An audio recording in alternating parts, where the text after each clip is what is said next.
Okay, so this is a quick little video how to make a drawing canvas in Unity using camera. So I just started my project in 3D. This also works in 2D. First of all, you will want to add a camera. So here's my camera. I'm going to name it draw cam, like this.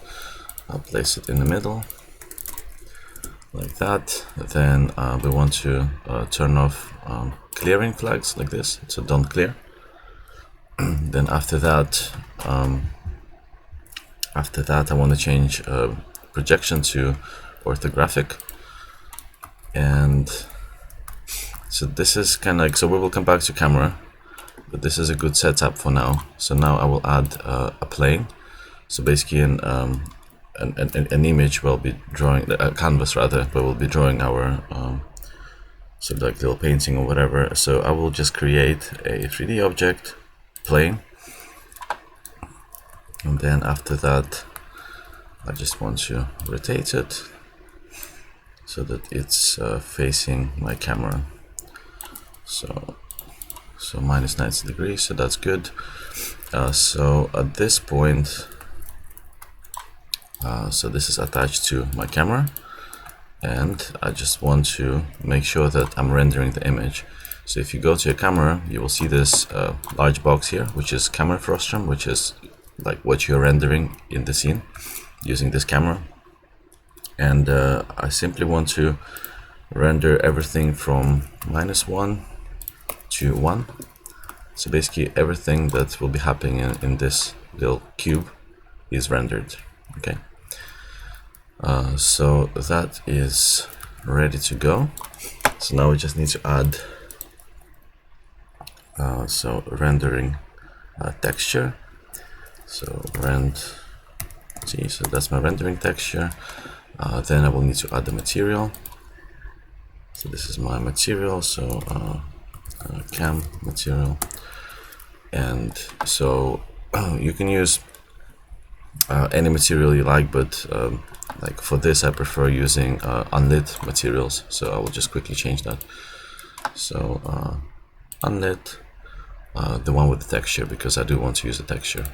So what's gonna be happening here is I will be taking my rendering material, so my texture will be coming from here, right? And this rendering texture will be coming from this camera, right? So basically camera is sending image here, and this is going to be applied on the texture, on the material, on this object. So I can let me just drag and drop it on this plane, so like that. Okay, so this is so this is, I think, ready to go now. Let me just quickly check.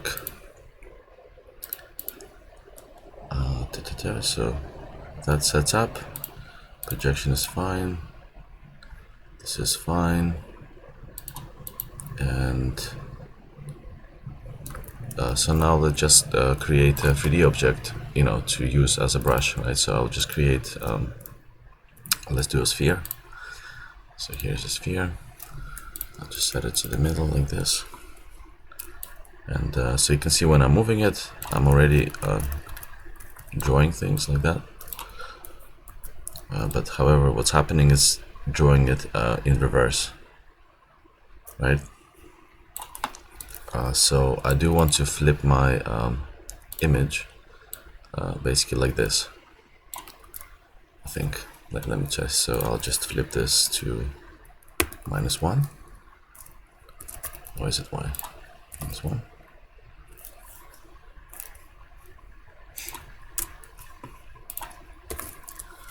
Okay, let's try that. So there's a little bit of adjusting. Okay, so that's good. So now I just need to flip it like this. Yeah, and then it will fit. So this also needs to be flipped to -1.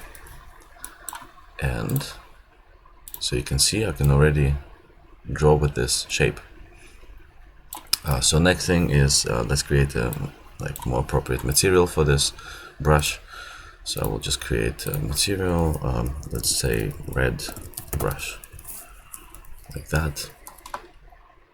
Again, I want to use unlit color, and I'll just make like a nice pinkish red like that, apply it here.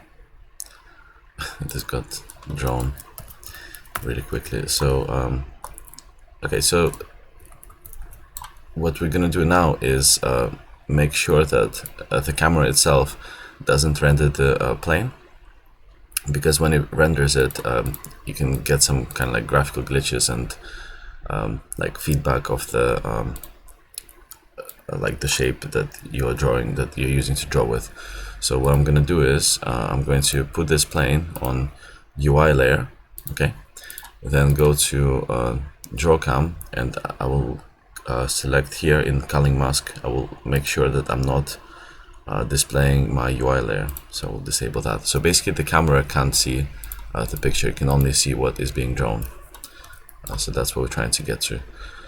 So let me just try to maybe reset the this color real quick, so I can just switch to solid color. Maybe we can change the color as well, and then from that back to don't clear. And yeah, so you can see you should be able to draw now, and you can, you know, create multiple brushes with different colors, or you can even use an image. So another thing to watch out for, so you can see our image is quite pixelated, so you could go to your rendering texture and increase resolution. So let's make it, let's say 1024 by 1024 like this. So now the image will be much more detailed. So you can see this is working. I can also, let's say, duplicate my brush, duplicate my material. Let's call this like yellow brush. Change color. Apply that here, and I can do that. And this also works in a play mode, of course, so you can use that for, well, different projects, be it a VR project, or maybe you're making a platformer and you want to have like a nice trail behind. You can do any of that using this technique. Okay, so as a bonus, I think let's make a little brush that constantly changing its color. So I will just move this here, I will move this here, and I will duplicate this, so I have one more brush, and this is going to be my rainbow brush. This is red brush, this is yellow brush. So this is camera plane. We can call this one like a drawing canvas, or just a canvas maybe. Here we go. So all of that is ready and working. So now let's generate a rainbow brush. So first I will just create a new material. So I'll just duplicate this by pressing Ctrl D, and I'll call this rainbow brush. Here we go. Where's my rainbow brush? It's here. Let's just make it white so it's doesn't look the same as the yellow one. So then I will apply this material here. I'll click on my rainbow brush, and let's quickly add a little script. Rainbow effect. Okay, so this creates the script. Let me just quickly reload this.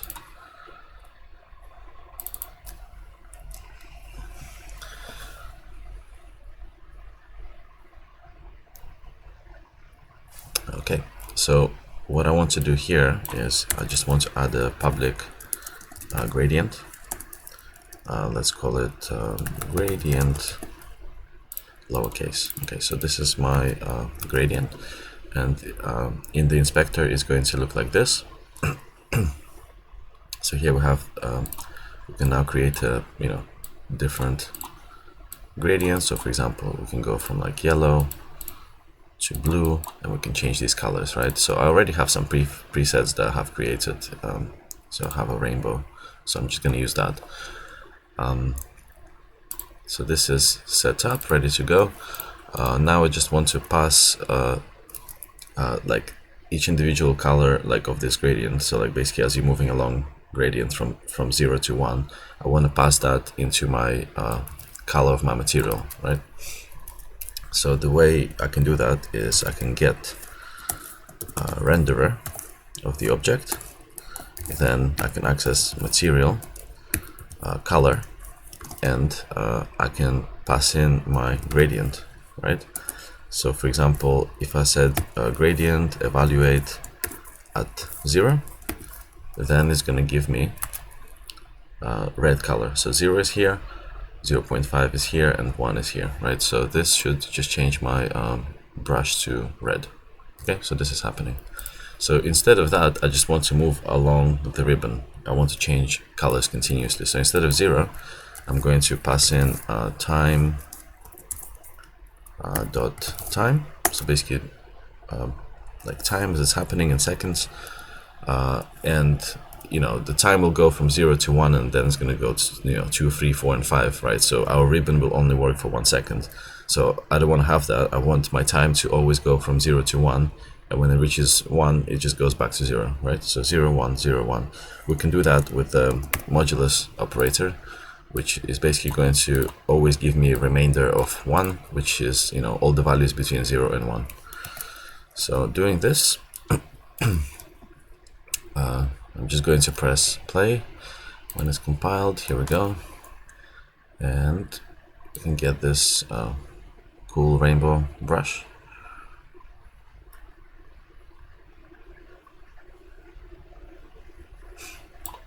Okay. And if you wanted to clear this, you could either, you know, introduce another image on top, which appears and disappears and clears the entire image. We can just make maybe a bigger brush, let's say, you know, this that just like comes in and clears everything like that. You can see there are some interesting effects as well when you use a big image or like a big shape. So this is, yeah, something to play with, and you can make some interesting effects. I think one more thing to watch out for is when you will be, like, if you want to rescale this, you want to maintain canvas and size of the frostrum the same, because what happens if, you know, let's say I made this so size of the camera bigger, right? I'm gonna have kind of like a strange offset where, you know, that the object is kind of like does not correspond to the projection of the canvas. So you want to kind of like maintain that. So if you, let's say, changed your camera to, I don't know, 8, so camera size is 8, then go to canvas and also try to scale it up to the point where you're not getting, you know, like a strange offset. So I think this is more or less okay, but it can be more precise. And then after that, you know, this should be working here. Okay, so if you run into problems where perhaps something is not rendering, this is probably because of your frostrum. So you can see mine is from mine one is from -1 to 1. So if I change that, then, you know, I won't be rendering you know, the spheres that I have here, because they're not part of they're not inside of the frostrum, because they should be inside of the frostrum to be rendered, right? So if I change this back to -1, then this should be visible again. All right, enjoy.